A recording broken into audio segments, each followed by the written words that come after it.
Olá a todos os presentes, muito boa tarde a vocês. Ufa, que nervosismo estar aqui na frente para poder apresentar. Opa, me desculpem, deixa eu mudar de lugar. Então, boa tarde mais uma vez. Eu sou a Natália. Eu sou intérprete e tradutora de língua de sinais e trabalho aqui na UFSC já há 3 anos. E fico muito satisfeito de ver toda essa audiência aqui presente, participando desse congresso.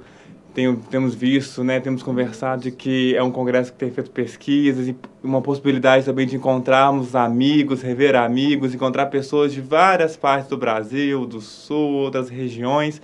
E é um momento muito gostoso para a gente poder também aproveitar e rever os amigos. Estou muito feliz por essa oportunidade. Bom, essa minha apresentação de hoje se refere a um recorte da minha pesquisa de mestrado, que foi defendido no ano passado. E eu queria apresentar e dividir um pouco com vocês os resultados dessa pesquisa. O tema, do meu trabalho se refere a traduções de canções de língua portuguesa para as línguas de sinais, comparando as estratégias de 2 grupos, um grupo de sinalizantes surdos e um grupo de sinalizantes ouvintes, percebendo quais estratégias que ambos os grupos utilizavam nas traduções das canções.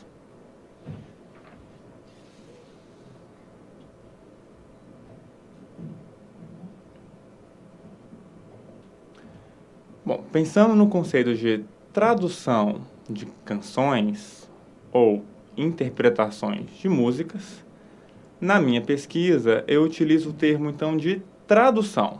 Por qual motivo? Napier, ela fala que o conceito de tradução pode se referir, engloba tanto a tradução como a interpretação.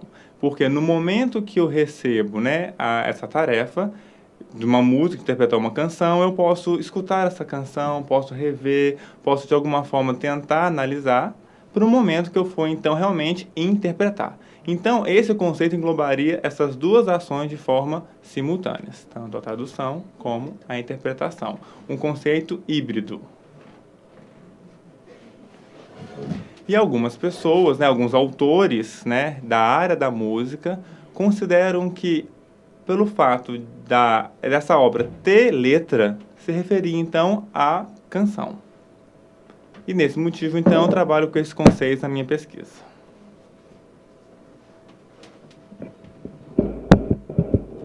Bom, na minha justificativa, na minha metodologia de trabalho, é necessário dizer que existe uma inquietação, Quem são intérpretes aqui nessa audiência? Tem mais pessoas, eu sei que tem mais pessoas. E eu acredito que muitos de vocês vão concordar comigo, de que os intérpretes adoram interpretar poesia, música, enquanto tem uma outra equipe que, meu Deus do céu, fica totalmente nervoso, fica um pouco desconcertado, e outro que, de alguma forma, sim, interpretam. Então a gente percebe que existe uma variação nesses grupos de profissionais que gostam de interpretar música, outros não se sentem tão confortáveis. Mas, de forma geral, isso é um desafio para se tentar traduzir essa área. E sabemos das dificuldades que provocam. E esse tema me desafiou a tal ponto de eu realizar essa pesquisa. E na minha área de pesquisa, o que eu pude perceber, o que eu pude encontrar como base teórica que me deu sustentação de trabalho, foi tentar perceber como que seria possível realizar de forma adequada essa minha pesquisa. Esse desafio, que se apresentou diante de mim. Queria perguntar para vocês, esse cachimbo, vocês estão vendo na projeção? O que vocês acham? O que parece para vocês? É um cachimbo mesmo? É? Vocês têm certeza que é um cachimbo? Bom, vamos pensar na metáfora que tem por trás. Na verdade, isso não é um cachimbo. Um pintor chamado Magritte, ele é um artista e eu tenho a formação na arte também, então por isso que eu tenho utilizado isso na minha apresentação, na minha pesquisa, relacionado ao teatro, música, são temas de meu interesse. E a partir dessa imagem a gente pode pensar, o que seria esse cachimbo? O que o pintor Magritte queria dizer com esse cachimbo? Na verdade, é uma pintura de um cachimbo. Então, podemos pensar um pouco de que muitas das vezes o olhar sobre um determinado objeto, que pode parecer assim, falar, não, é isso mesmo, como aqui agora, isso é esse objeto. Mas nós podemos pensar as perspectivas diferentes de análise de visão desse próprio objeto. E muitas das vezes algo tão simples pode nos fazer pensar em várias coisas. E essa pintura do cachimbo, por exemplo, desse autor, não é realmente um cachimbo. E a gente pensar nesse desenho, na verdade, essa imagem é uma imagem que referencia a pintura, que referencia um cachimbo. Então não é uma coisa muito simples, como a própria área da tradução de músicas. Não é algo simples, traduzir música, eu sei. Não, essa tradução pode permitir vários olhares, várias perspectivas de análise sobre este fenômeno. E é um fenômeno que nos provoca algo que pode parecer simples, mas que nos provoca a tal ponto de pesquisarmos, de analisarmos, investigarmos cada vez mais. E descobrimos novas questões. E essas perspectivas que fundamentaram a minha pesquisa, que eu gostaria de mostrar para vocês. Apresentando o que seria a visão da pessoa surda no processo tradutório de canções. Porque do ouvinte, nós já sabemos. E analisar a perspectiva da pessoa surda de tal forma que pudesse comparar esses processos tradutórios. Porque muitas das vezes o profissional se sente desafiado na tradução das músicas, das canções.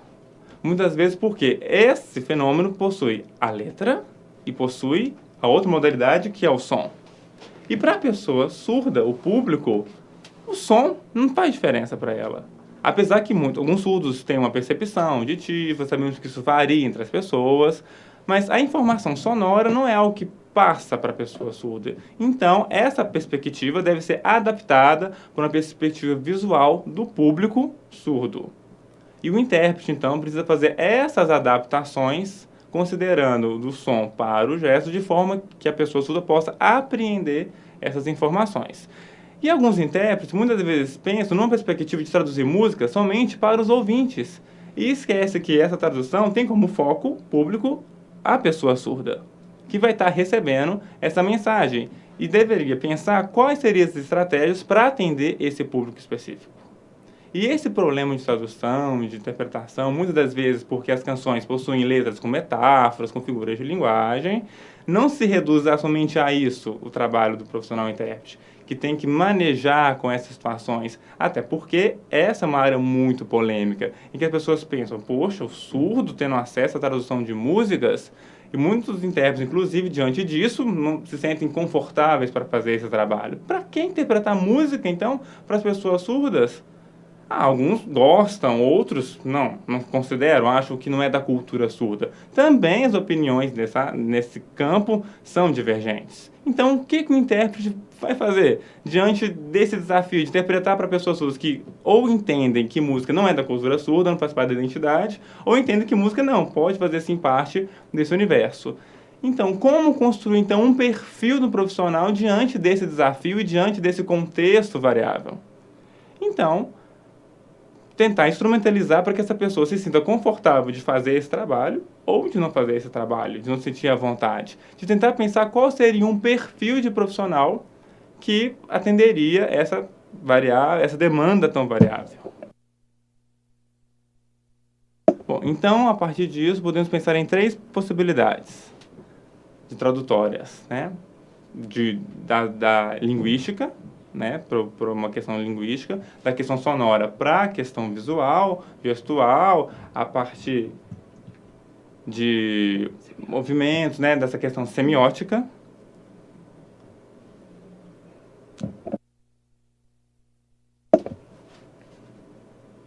Bom, quais foram as questões, né, dos recursos, né, utilizados que eu pude verificar nas traduções e interpretações de canções?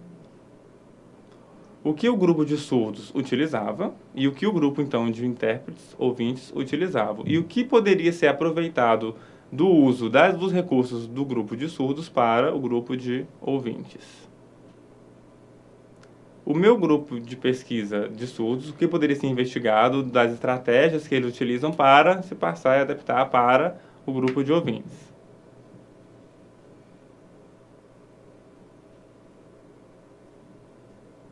entendendo que o grupo de intérpretes sinalizantes surdos passa pela mesma experiência visual de mundo que a comunidade surda e dessa forma poderia ter estratégias, recursos próximos dessa identidade que se identificavam com esse grupo de surdos como público-alvo das interpretações e dessa forma essas estratégias poderiam ser bem aproveitadas pelo intérprete ouvinte. Bom, essas são algumas das minhas referências teóricas que foram utilizadas por mim, né? Napier, Humphrey, Anderson e, de uma outra perspectiva também, autores surdos que, de alguma forma, falam sobre a identidade, sobre a cultura surda. Por exemplo, Perlin, Strobel, Campelo, Marques. Né, os trabalhos dele de teses, né, as pesquisas acadêmicas sobre a experiência da pessoa surda com musicalidade, né, como que a pessoa surda pode pensar essa experiência. É uma pesquisa específica do Marx. Bom, na metodologia de pesquisa, né, o que eu fiz foi uma sondagem inicial para tentar coletar alguns materiais de vários vídeos que estão disponíveis no YouTube, né, de várias pessoas, inclusive amigos meus que me mandaram sugestões para que eu pudesse, né, assistir. Pude ver vários vídeos no YouTube, material muito vasto, e fui coletando alguns, né, para a minha pesquisa que pudessem me ajudar na tabulação, que pudessem me ajudar de alguma forma na análise, no mapeamento desses dados, para que depois eu pudesse, então, selecionar o corpus que poderia me dar referência de análise. Bom, do YouTube, então, selecionei alguns vídeos que tinham sinalizantes surdos e sinalizantes ouvintes, em 3 grupos de canções. Um hino nacional, um outro grupo de canções populares e um terceiro grupo que seriam de canções religiosas, do contexto religioso. Para dessa forma conseguir analisar algumas estratégias, alguns recursos linguísticos, né? Por exemplo, né, de incorporação, dessa ação construída, dos morfismos que poderiam acontecer nos recursos linguísticos, ou soletrações. Essa seria uma primeira categoria. Uma segunda categoria seria os recursos extralinguísticos, né, que não são provavelmente linguísticos. O movimento, o balanço das pernas, do tronco, a batida do pé, da perna, esse rebolado, o batido de palmas, diversos recursos que foram englobados nessa categoria de recursos extralinguísticos. Uma outra categoria, os recursos tradutórios, seria adaptações, contextualizações, complementos, omissões, adaptações, contextualizações, também diferentes estratégias dentro dessa categoria. Bom, no YouTube, né, é um recurso de vídeos que já estão gravados, né, filmes que foram gravados. Então, dessa forma, eu também tive outra categoria, que era audiovisual, que seria a análise dessas edições, desses recortes, desses efeitos de imagem ou legendas que poderiam estar presentes nos vídeos, como estratégias tradutórias também. Mais uma categoria, que seria o de recursos cenográficos, como adereços, cenários que estivessem presentes no vídeo, ou figurino, maquiagem, e diversos outros recursos também. Bom, os resultados, então, da primeira categoria dos recursos linguísticos, como vocês podem ver, né, do lado esquerdo dos ouvintes e do direito dos surdos, né, em azul nós temos as canções populares, e percebemos que, das canções populares, o hino referente está na cor verde, e na cor laranja nós temos as canções religiosas. E um gráfico com as percepções, com os dados coletados de cada estratégia que foi utilizada pelo grupo de sinalizantes surdos e de sinalizantes ouvintes. E podemos perceber que na área religiosa, os ouvintes usavam muitas estratégias linguísticas. Percebemos, inclusive, um pico, né, nesses dados a partir desses gráficos.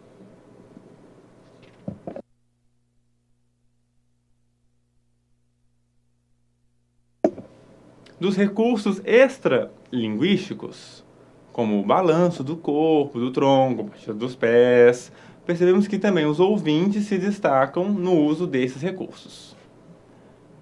Mas de uma forma curiosa, mais uma vez, na área de canções religiosas, mais uma vez o uso, né, expressivo, né, do que os ouvintes faziam mais que os surdos, do que os surdos faziam mais que os ouvintes. Nos contextos religiosos, os ouvintes, de certa forma, também se destacavam de forma especial. Relacionado aos recursos tradutórios, nós podemos perceber as adaptações que os surdos utilizaram mais. Utilizaram muito mais recursos de adaptação do que os ouvintes. Bom, e dentro dessa comparação sobre essa literalidade do português ou essa simultaneidade, esse gráfico mostra para a gente alguns dados de que os sinalizantes surdos, eles tinham uma maior liberdade, um maior distanciamento relacionado ao texto. E até porque os ouvintes, de alguma forma, acompanhavam mais a música por causa do som. Havia essa preocupação dos ouvintes de acompanhar a melodia e também de passar essa informação. Enquanto os surdos não se preocupavam nessa simultaneidade do som com o gestual. Isso não era importante. O som, a informação sonora não era importante, considerado importante pelos sinalizantes surdos. Bom, e percebemos que dessas diferenças entre o grupo de surdos e o grupo de ouvintes, como está mostrado, nesses recursos audiovisuais, nós percebemos que há um uso mais expressivo de edições, de recortes, de informações imagéticas, né, relacionadas a algumas legendas, nomes, informações contextuais das pessoas surdas que de alguma forma se admiravam e a partir disso conseguiam compreender muito mais claramente as sinalizações. Agora, mais uma vez, no contexto religioso, os ouvintes se destacavam também nessa categoria. Bom, o meu tempo, eu não sei se eu tenho tempo. Bom, chegando às conclusões de que os recursos linguísticos, tradutórios, audiovisuais, são muito mais utilizados pelo grupo de sinalizantes surdos do que pelos sinalizantes ouvintes, apesar que, no contexto religioso, esses recursos se destacam, isso se inverte. E que, no contexto religioso, né, essa informação, né, se equipara aos dois grupos. De que, relacionado ao aspecto da literalidade, os ouvintes têm maior tendência a seguir isso do que o grupo de sinalizantes surdos. E de que o grupo de sinalizantes surdos se preocupa muito mais com uma experiência visual da tradução, dessa adaptação, do que o grupo de sinalizantes ouvintes. Os ouvintes se preocupam com isso de forma menor. Bom, e concluindo ainda que essa área de tradução e interpretação de canções, os surdos podem ser uma grande contribuição para contribuir para os sinalizantes ouvintes de forma a ter essa empatia, essa troca de experiências para que o intérprete possa atingir o seu objetivo de passar informação para o público-alvo. Então são detalhes importantes que essa troca, que essa identificação pode acontecer. Essa troca é acessibilidade, sensibilidade. Ou seja, de se preocupar não apenas com informações sonoras, porque as informações sonoras têm um valor para o ouvinte, mas transmitir isso, de adaptar isso com estratégias coerentes para o público surdo, de forma que as informações não verbais sejam também passadas e as verbais também sejam passadas, e assim ter o interesse, a atenção da comunidade surda. Bom, essas são minhas referências teóricas que eu utilizei. Somente isso eu agradeço.